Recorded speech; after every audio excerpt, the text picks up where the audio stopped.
Hi all, welcome to day 8 of Advent of Elixir. Today we're going to talk about Elixir protocols. First, a quick review.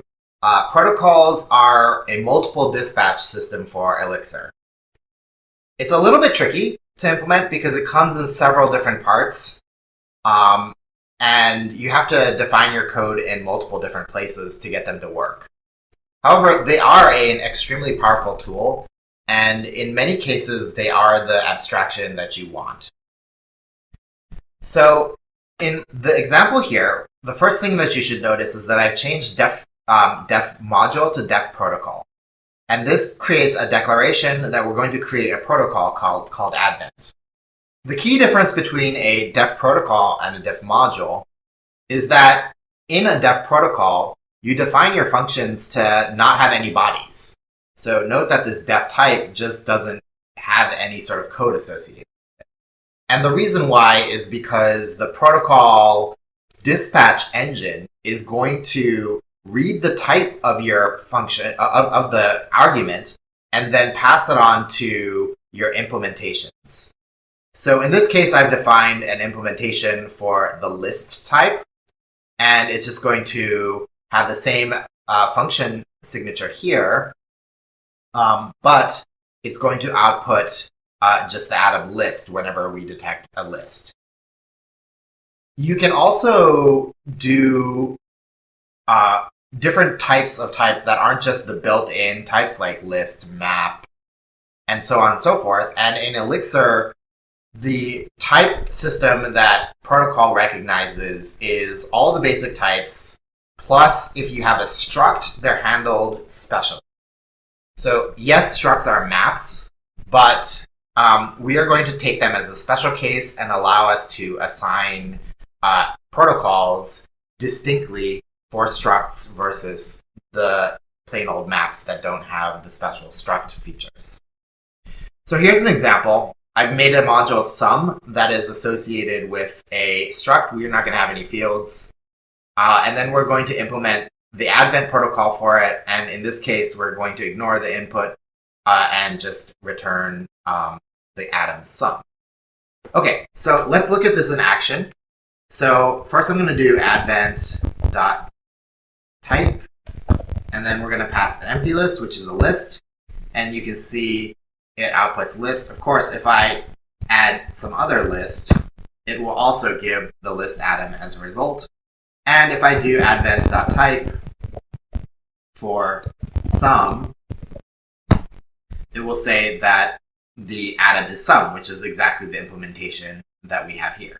So somehow this Advent protocol gets turned into a module, and that module will have a type function that forwards to the code here for lists and the code here for sum structs. I do also want to point out that you can have the code depend on the actual value.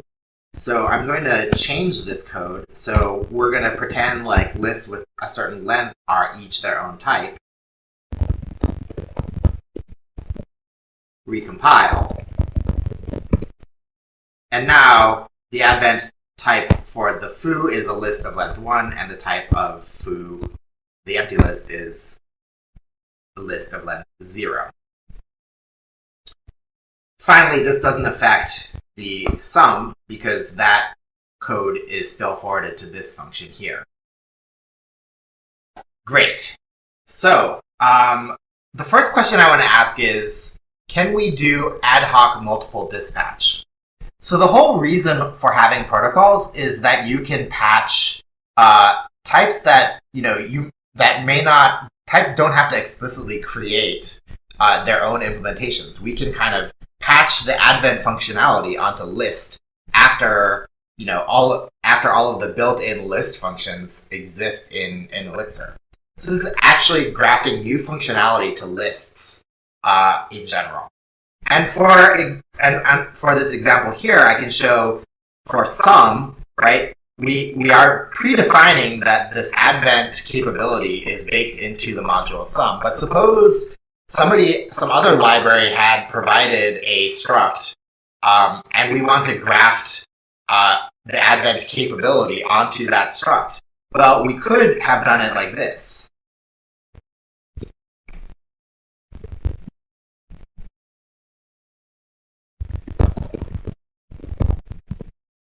So this way of writing the code mirrors this way of writing the code, which is def-impl advent for list, def-impl advent for sum.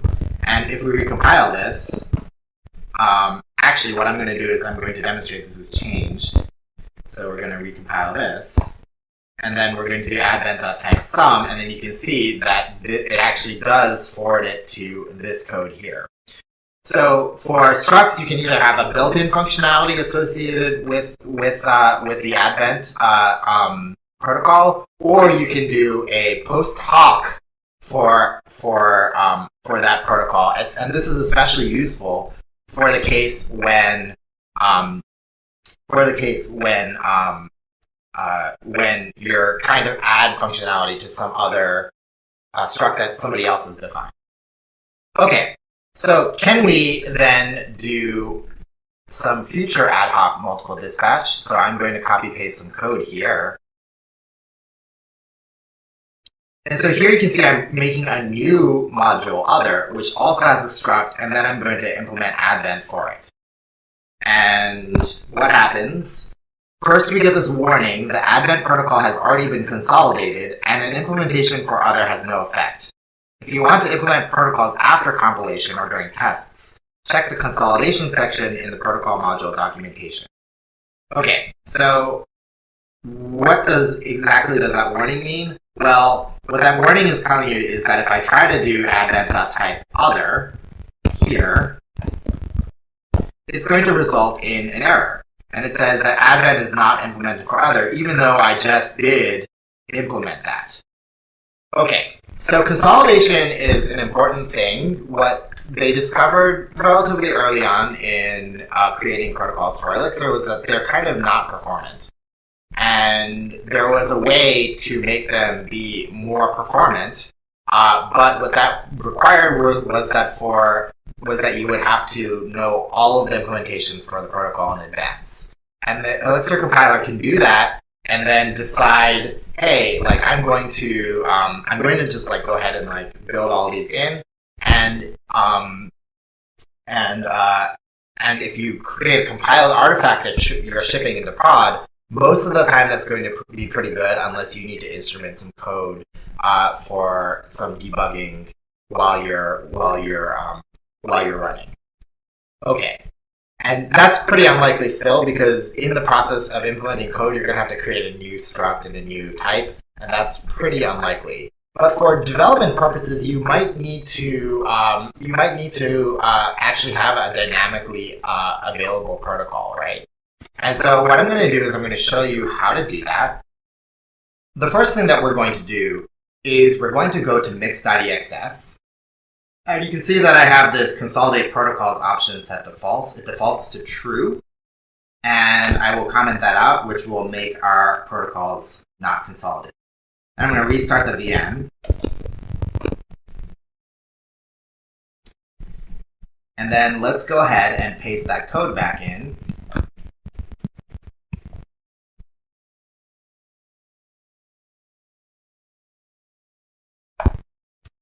And you can see that we have managed to create the protocol without getting the warning.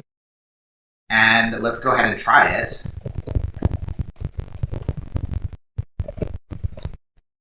And you can see that it works as expected.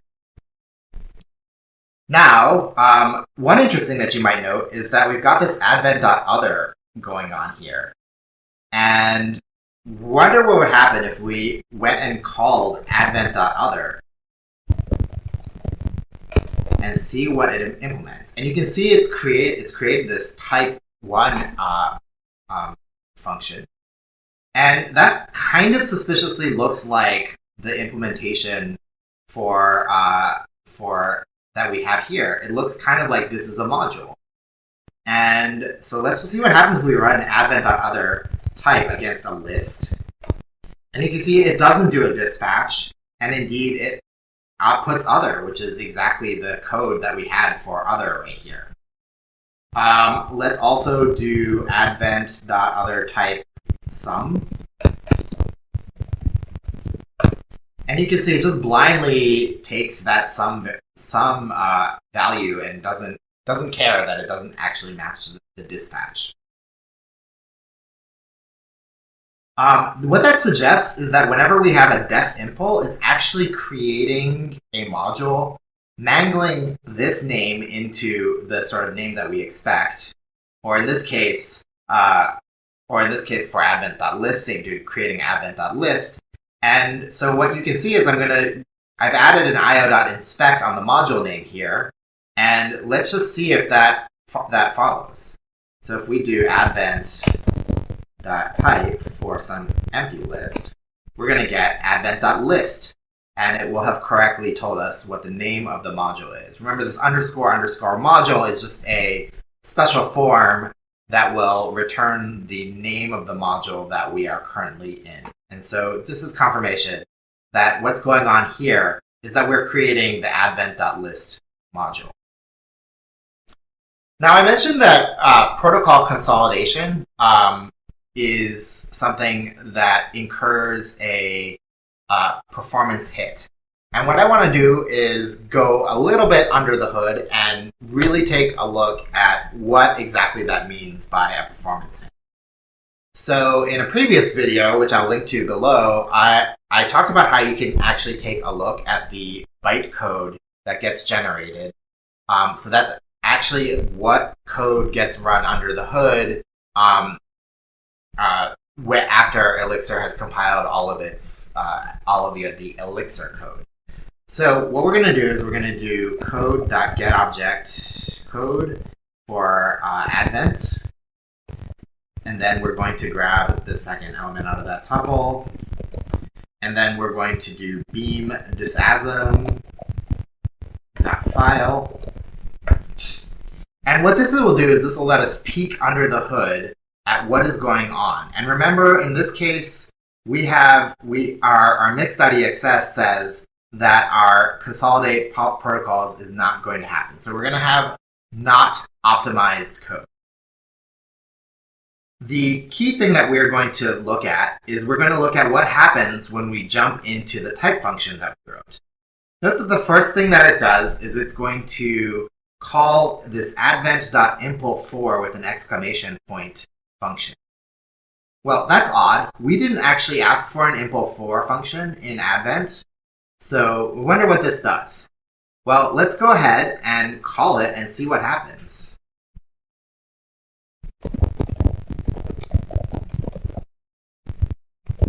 Aha! It has output the list, advent.list module for our list, and if we do sum, it'll do advent.sum. And if it's some item that we haven't implemented yet, for example, atom, we're going to get a protocol undefined error, which says the protocol advent is not implemented for atom of type atom. So this impl4 exclamation point function is sort of like our gateway to getting at least the name of the module that it needs to punt to in order to perform its dispatch. Okay, let's look at impl4 with an exclamation point. And interestingly enough, this punts to advent.impl4 without a question mark. So let's take a quick look at that. And this just outputs nil for something where we haven't implemented the function or the implementation, and the module name for something which we have. And finally, let's take a look at impl4 without a question mark. And this is actually a pretty long function. You can see that our inspect has already kind of given up on showing us all the things, and it's starting to give us triple dots instead of a full accounting of the contents. But real briefly, what happens is we're going to test to see if it's a map, and then we're going to try and obtain the struct field out of the map, so you get map elements. And then if that's If that's an atom, then we're going to do some things, and then we're going to basically call the module.concat function. I'll show you that in a second. And eventually, if it isn't a struct, if it isn't a map, excuse me, we're going to jump to label 21. And label 21 is just about where we get cut off. And so you can expect beyond here, it's going to start testing all sorts of the different types that protocols could be: tuples, lists, atoms, etc. And then create like a set of errors that correspond to each of those. Okay, so I said I would show you module.concat. And then we're just going to concat advent with list. And you can see it creates advent.list. Or if I do advent with sum, it will create advent.sum. Now let's break out of this VM and redo it instead where we don't consolidate the protocols anymore.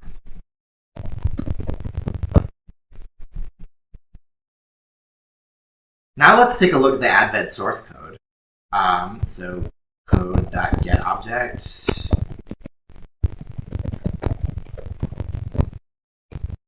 We're going to get the second one.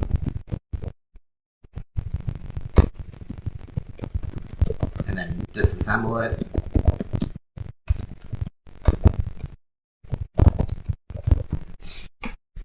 And we're going to take a look at that same impl4 function. And you can see already that the impl4 function is short enough that we can see the entirety of it. And basically what it's going to do is it's going to check to see if it's a map again, get the struct element, and test to see if it's sum. And if it's sum, then it just automatically returns the advent.sum. And then it's going to test to see if it's a list. And if it is, then it's going to return advent.list. And anything else will return nil. So the key point in this is that because we know beforehand that the only things that we've implemented are sum and list, then we just need to test against those instead of having to come up with a complicated scheme to generate module names for every single type that it could possibly be. That's why the dispatch is more performant when you've done consolidation than when you haven't done consolidation. Great. So the last thing that I want to show you is how protocols can be broken in Elixir. So here I've got two sorts of code, two different protocols, and I'm going to uncomment this code so that you can see it. We're going to have a protocol named A and a protocol named A.B.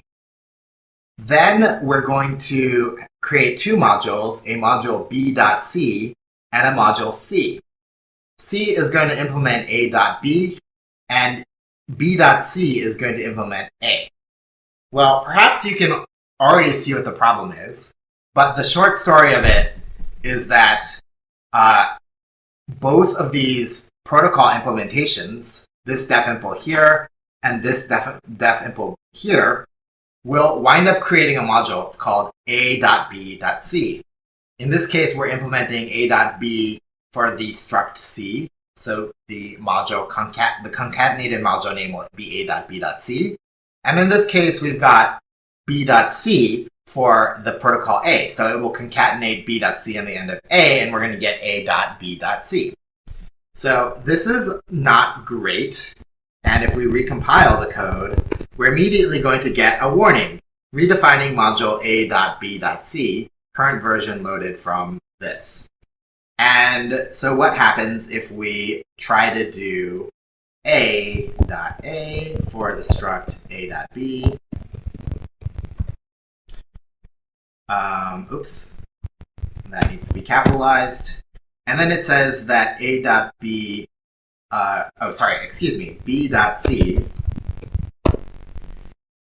Then it says protocol A not implemented for B.C of type B.C, a struct. There are no implementations, even though we have written it. So to demonstrate that that does work, what happens if I comment out this? Let's see.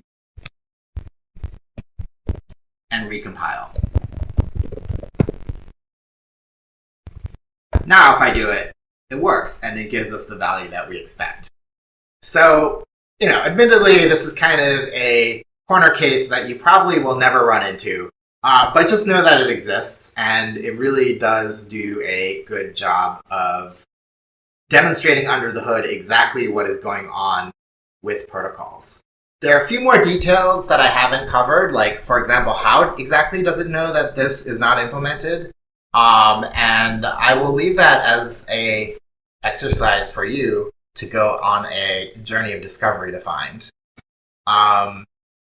And there are enough hints if you look through the stuff that I have shown you in this video to kind of put you on that path to figuring it out. Or even better, look through the Elixir source code and understand how protocols were done instead of treating it as a black box like what I did in this video.